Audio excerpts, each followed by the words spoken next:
On est dans la deuxième semaine de notre série de l'Avent 2015. La saison de l'Avent est une période où on se souvient de l'attente du peuple d'Israël, de voir les promesses de Dieu accomplies. Le peuple a attendu très longtemps de voir le Messie arriver, le Sauveur qui a été promis. Et le point culminant de cette période d'attente, cette période de Noël, c'est bien Noël. C'est le jour de Noël qu'on célèbre le 25 et pendant lequel on célèbre cet accomplissement en Jésus-Christ, l'accomplissement des promesses de l'Ancien Testament. Mais puisque la saison de l'Avent est une période d'attente, je me suis rendu compte qu'on attend quelque chose aussi, nous. Jésus est venu, c'est vrai, il est déjà arrivé. Nous n'attendons plus le Messie comme les Juifs à l'époque. Il y a un mois maintenant, lorsque les attaques ont eu lieu pas loin d'ici, j'ai dit qu'un événement comme celui-là nous rappelle que notre monde est brisé. Vous vous en rappelez? Et des événements comme cela nous font désirer d'autant plus le jour où ce brisement du monde sera réparé, où ce qui a été brisé sera réparé pour toujours. Mais il faut dire que dans des périodes comme celle-ci, ça arrive à chaque fois, dans des périodes comme celle-ci, on a parfois du mal à croire que ça va vraiment se passer. Quand on voit quelque chose comme on a vu il y a un mois, on a quand même du mal à voir qu'un jour, ce qui est brisé dans notre monde sera bel et bien réparé. Et c'est pour cela que cette année, je ne veux pas nous limiter à l'histoire de Noël, à la naissance de Jésus, même si c'est un peu le socle sur lequel toute l'histoire tourne. Je ne veux pas nous limiter à l'histoire de Noël, de la naissance de Jésus, mais je préfère plutôt faire un tour de la Bible entière. On a commencé la semaine dernière avec Genèse 1 à 3, mais on va voir en fait, aussi bien qu'on peut en 4 semaines, tout cela. Okay? La Bible est composée de 66 livres de l'Ancien et du Nouveau Testament, et on y voit beaucoup d'histoires racontées. Je ne vais pas vous demander de lever la main si vous n'avez jamais lu la Bible dans sa totalité. Mais si vous l'avez fait, vous allez savoir qu'il y a beaucoup d'histoires qui sont racontées. Et souvent, ces histoires, en tout cas, semblent ne pas avoir grand-chose à voir les unes avec les autres. Mais il faut bien savoir que véritablement, il n'y a qu'une seule histoire qui est racontée dans ce livre. Qu'une seule histoire que la Bible raconte. Et le but de cette histoire est de convaincre ceux qui le lisent que Dieu tient ses promesses. C'est le but de la Bible entière. Dieu tient toujours ses promesses pour notre joie et pour sa gloire.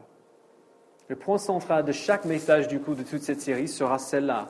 Dieu respecte ses promesses, il fait ce qu'il dit pour notre joie et pour sa gloire. Alors, juste un petit à vous, l'inspiration de cette série est venue d'un livre pour enfants qu'on a acheté pour Jack il y a quelques temps de cela, qui s'appelle The Biggest Story, pareil comme le titre, je l'ai volé aussi, de Kevin DeYoung. Un livre excellent qui fait justement un tour très simplifié, un peu plus simplifié que ce qu'on va faire ici, de l'histoire biblique. Et en lisant cette histoire avec Jack, en lisant ce livre avec Jack, c'est évidemment, lui, il ne comprend pas tout, mais c'est au niveau des enfants, je me suis rendu compte qu'une telle synthèse rapide et simplifiée est précieux, est très précieux pour voir le grand perspective de ce que Dieu a fait dans ce monde, ce qu'il a fait dans l'histoire biblique et ce qu'il fait dans le monde entier. Et donc, juste pour vous prévenir, voici comment on va se dérouler pendant ces 3 semaines à venir. On va commencer sous forme d'histoire. Okay? Donc, on va tracer les grandes lignes de l'histoire du peuple de Dieu. Aujourd'hui, on va commencer au Jardin d'Éden. On va résumer ce que Paul nous a dit la semaine dernière. Et on va aller jusqu'à Joseph, jusqu'à l'Égypte.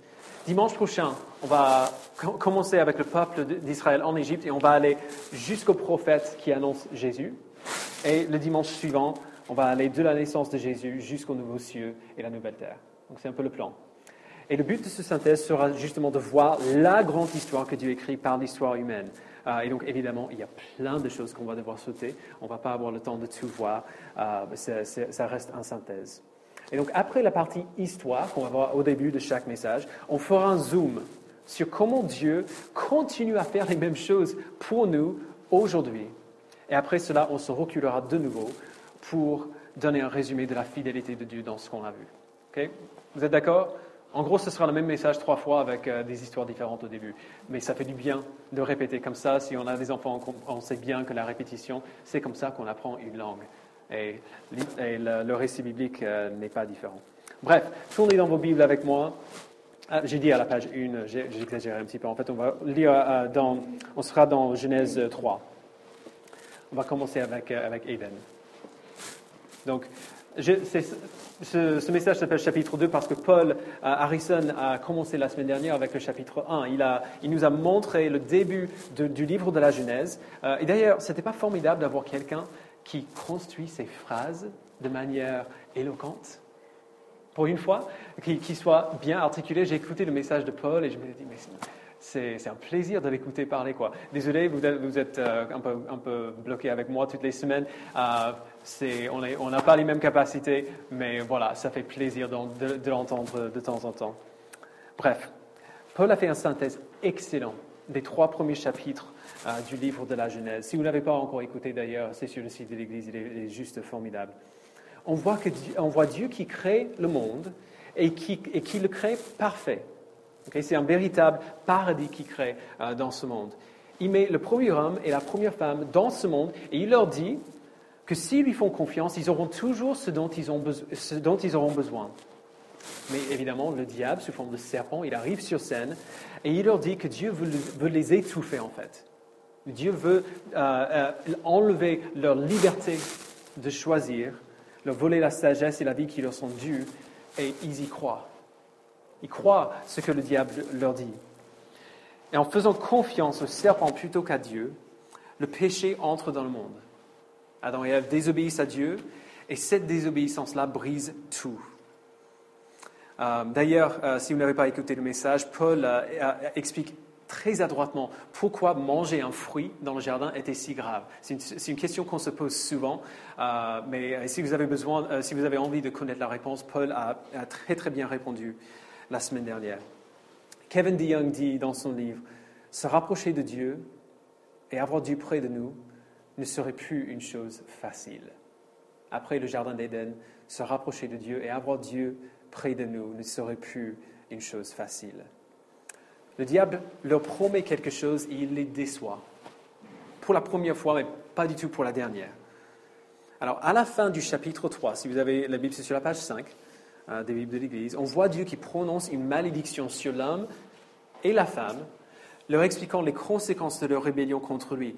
Il dit que le travail sera dur, l'accouchement sera difficile, et ils mourront tous un jour.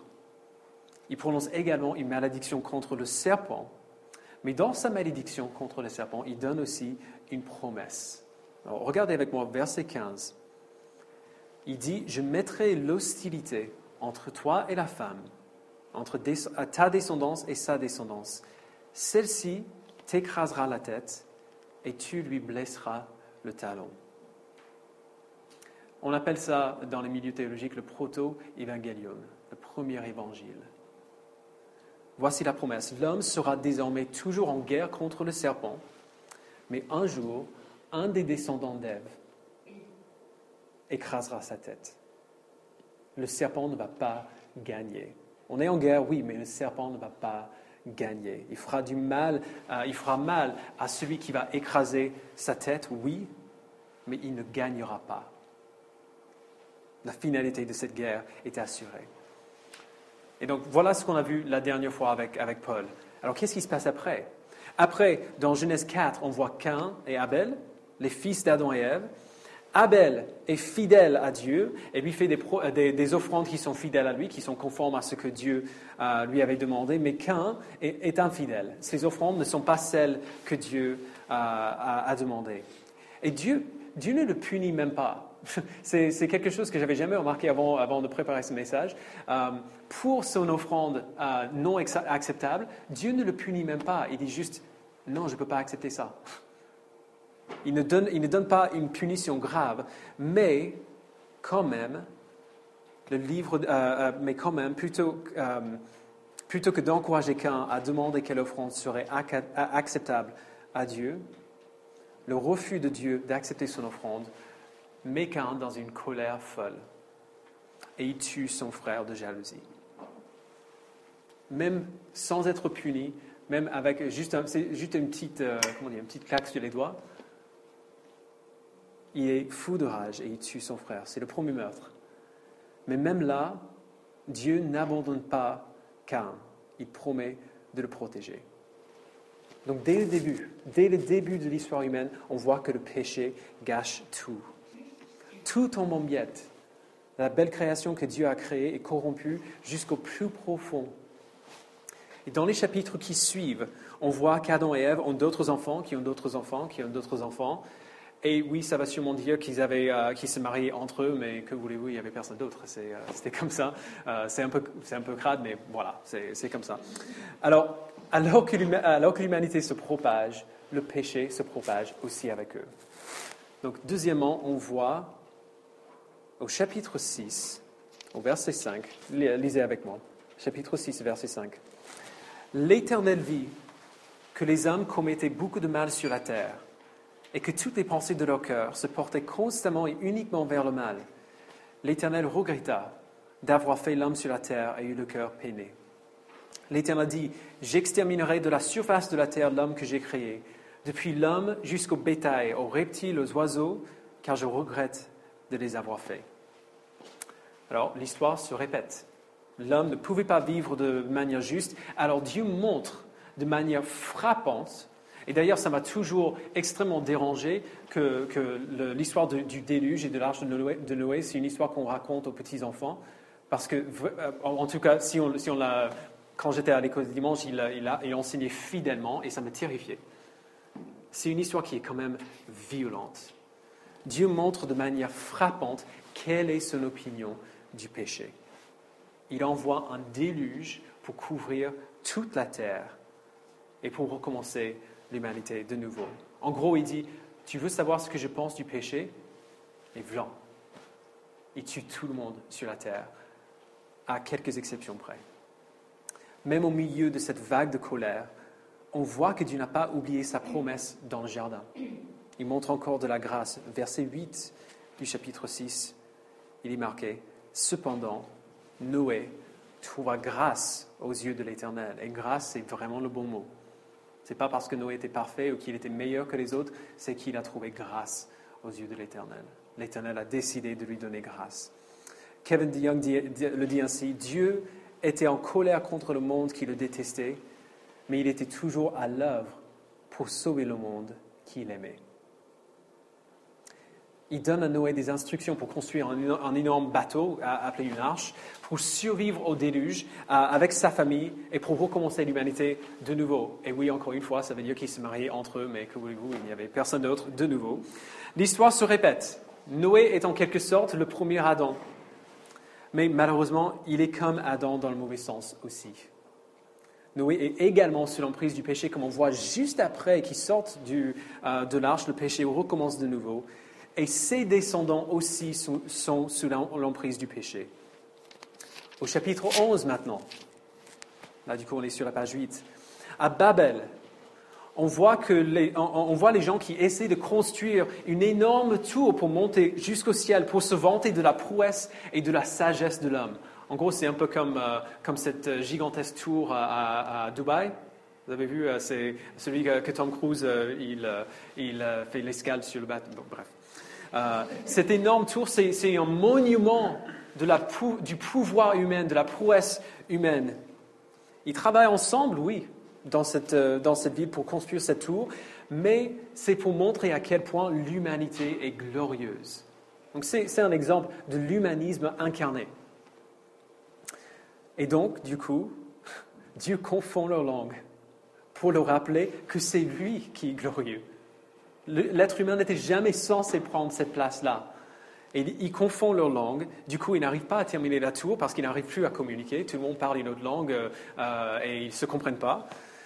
C'est toujours comme si l'homme fait un pas en avant et 2 pas en arrière. Il fait des progrès, ou ce qu'on appellerait parfois des progrès, mais toujours dans le mauvais sens.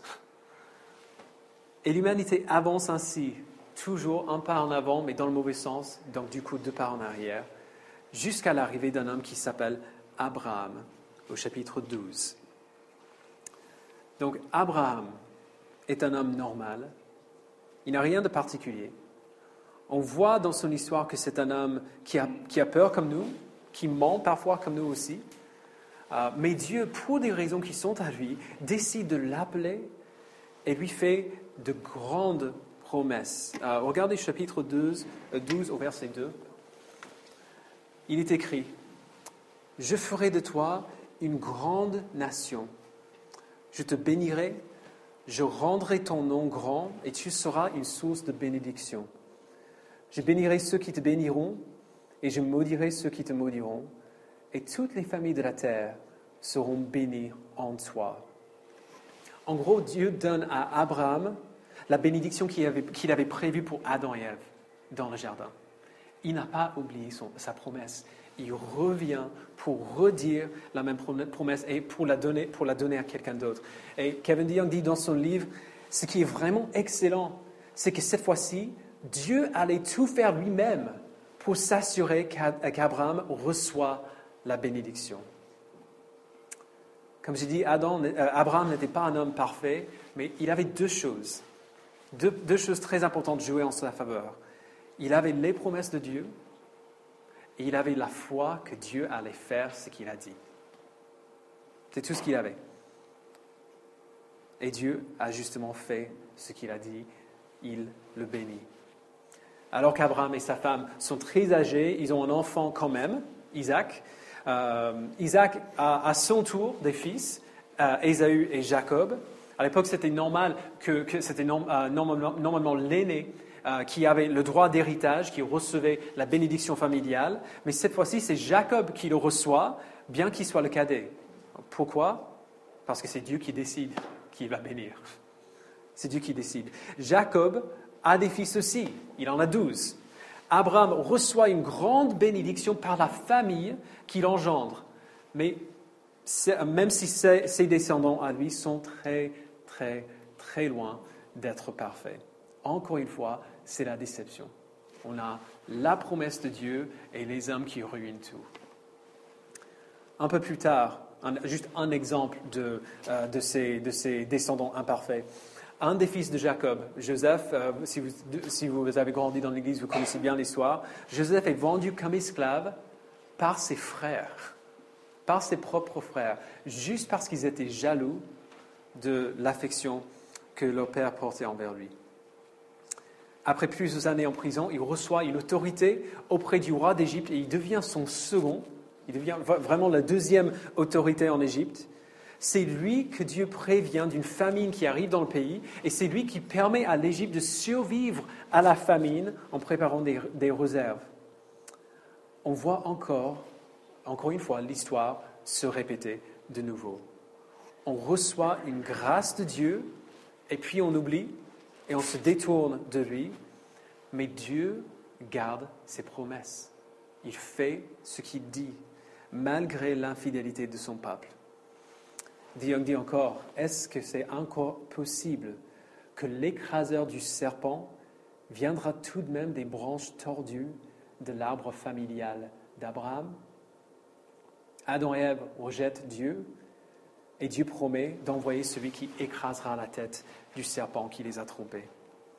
L'humanité après rejette Dieu et Dieu montre de la grâce à Noé pour ne pas totalement détruire les êtres humains. Les hommes rejettent Dieu et Dieu promet de bénir un homme afin de bénir le monde entier par lui.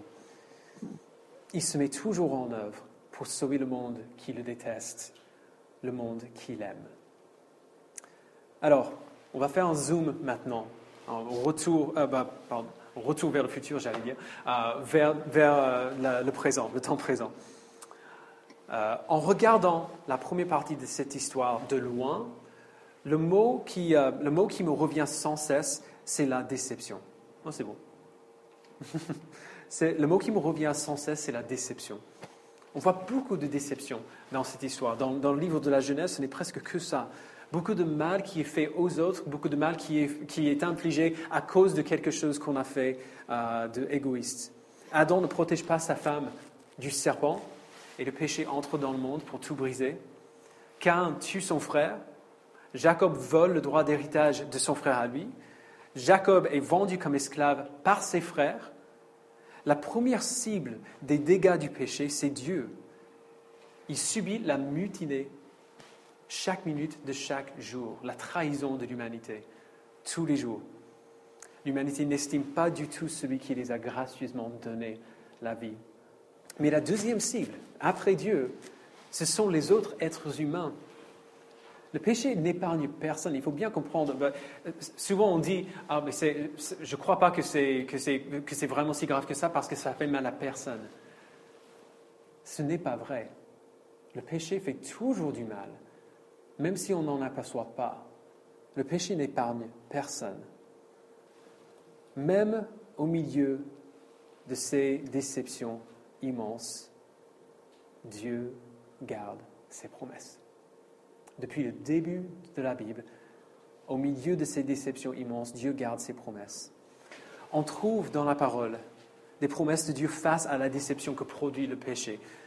Premièrement, première promesse de Dieu face à la déception, c'est que Dieu est souverain sur notre déception. Alors, c'est quelque chose qu'on a du mal à entendre, mais pensez à Joseph. La plupart des gens ici n'ont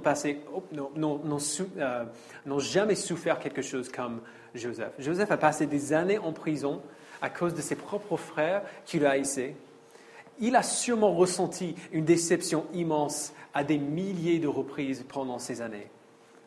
Mais à la fin, quand il monte dans les rangs d'autorité en Égypte, quand il voit ses frères venir à lui sans savoir que c'est vraiment lui pour demander de la nourriture parce qu'ils ont faim, qu'est-ce qu'il leur dit?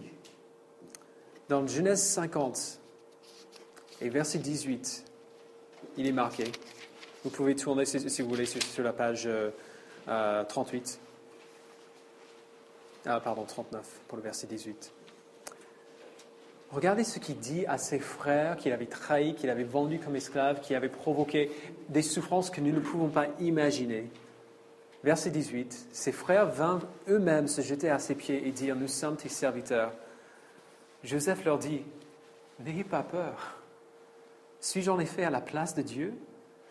Vous aviez projeté de me faire du mal, mais Dieu l'a changé en bien pour accomplir ce qui arrive aujourd'hui, pour sauver la vie d'un peuple nombreux. » Alors, cette traduction n'est pas tout à fait fidèle, il faut le savoir.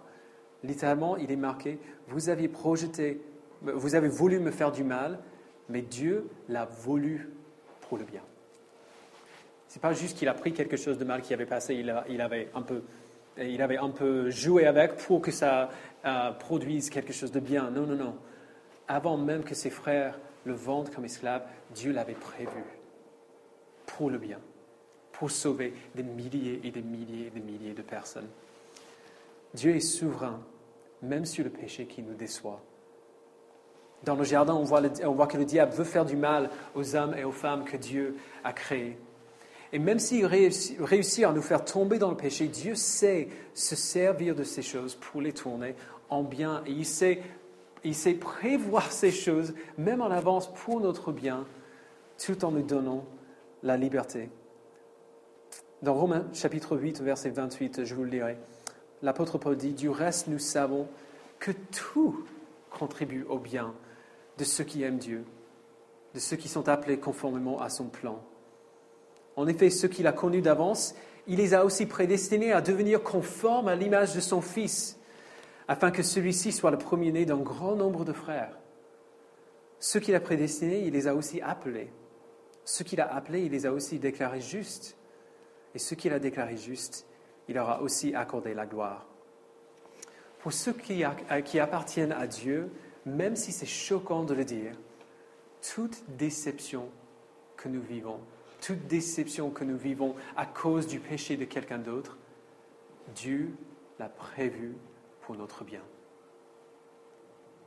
Ce n'est pas comme si ça a pris Dieu il n'a pas été surpris par notre déception. Il n'a pas été surpris par le péché qui a produit cette souffrance en nous. Non, non, non, il l'a prévu. Mais il a prévu pour le bien, pour notre bien. Chaque déception nous pousse vers celui qui ne nous décevra jamais. C'est le but.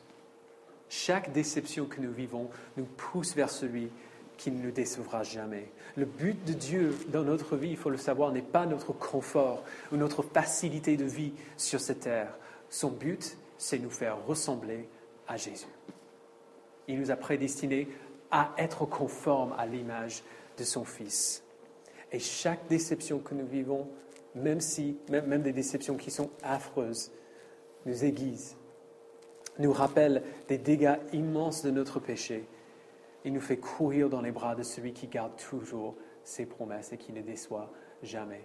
On en voit l'illustration parfaite dans l'histoire de Joseph. Deuxièmement, Dieu veut que notre déception nous tourne vers lui. Je me suis souvent demandé comment Joseph a réussi à tenir bon pendant toutes ces années en prison.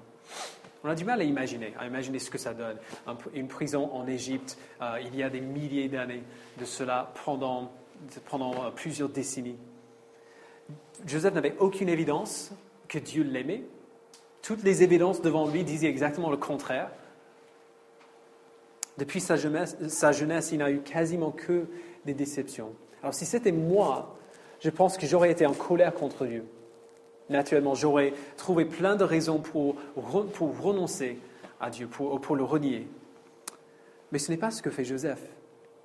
Joseph, plutôt que de s'éloigner de Dieu dans sa déception, s'approche de lui. Alors pourquoi ? Pourquoi est-ce qu'il s'approche de lui ? Si on vit dans un désert, on ne méprise pas l'oasis. Lorsque le péché produit un événement ou une situation qui nous déçoit profondément, on a un choix. Soit on peut considérer que ce qui nous déçoit est une preuve que Dieu ne nous aime pas, ou alors même s'il n'existe pas. Soit on peut se rendre compte que notre déception vient du péché qui est dans ce monde, le péché qui est également en nous tous. Et on peut voir que la seule chose que nous avons de solide, c'est Dieu, en qui il n'y a pas de péché. Si on vit dans un désert, on ne méprise pas l'oasis.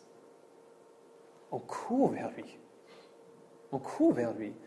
Car on sait que ce n'est que dans l'oasis qu'on trouve de l'eau.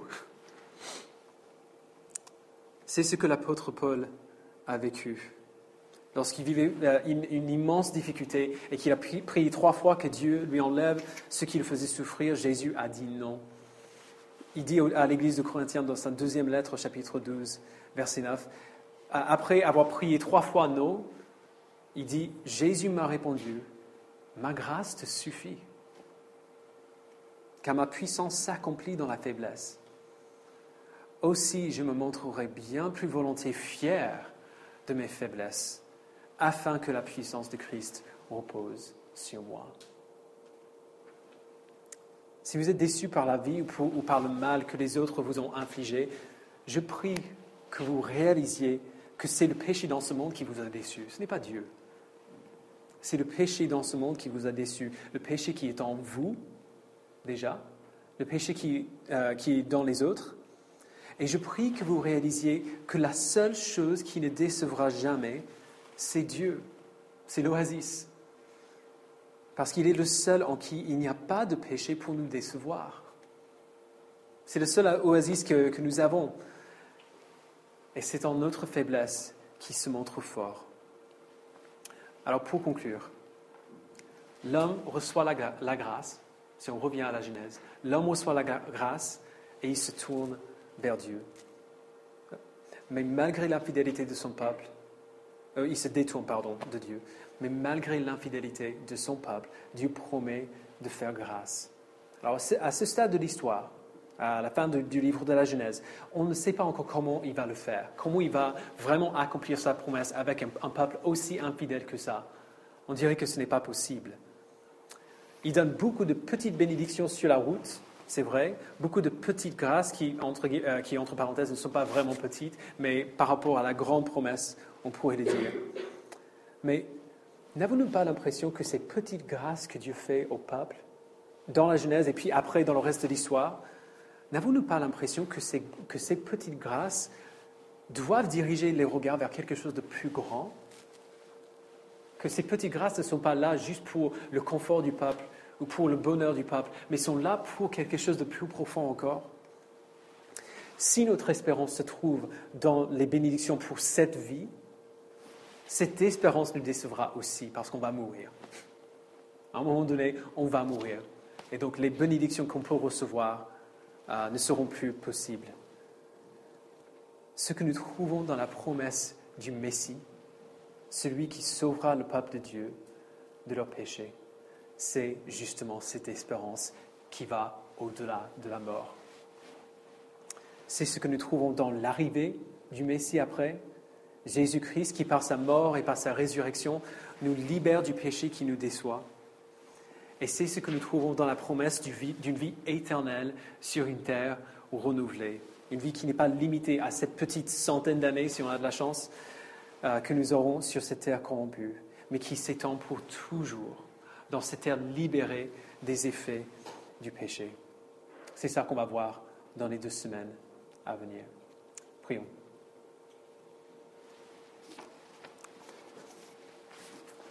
Père, il serait facile de voir les bénédictions que tu fais à ton peuple dans l'Ancien Testament. Il serait facile de les voir comme des anecdotes qui sont isolées les uns des autres. Mais par ta manière d'agir et par la consistance de ta fidélité, tu nous montres que à chaque fois que tu bénis ton peuple, c'est pour les diriger vers quelque chose de plus grand, pour diriger nos regards vers la promesse pour laquelle le monde existe. Je prie, Père, que tu nous donnes de voir ces promesses à travers ce filtre de ce grand plan que tu as, le grand plan de la rédemption du monde entier. Permets-nous de voir notre vie, nos déceptions, nos victoires à travers ce filtre-là. Que cette vie n'est pas uniquement pour cette vie. Tu ne nous as pas créés pour exister pendant 100 ans et puis partir. Tu nous as créés pour l'éternité. Aide-nous, Père. Aide-nous, Père, à voir nos vies à la lumière de l'éternité et à ne pas être distraits par même les bonnes choses que tu nous donnes lors de cette vie. Au nom de ton Fils, Amen.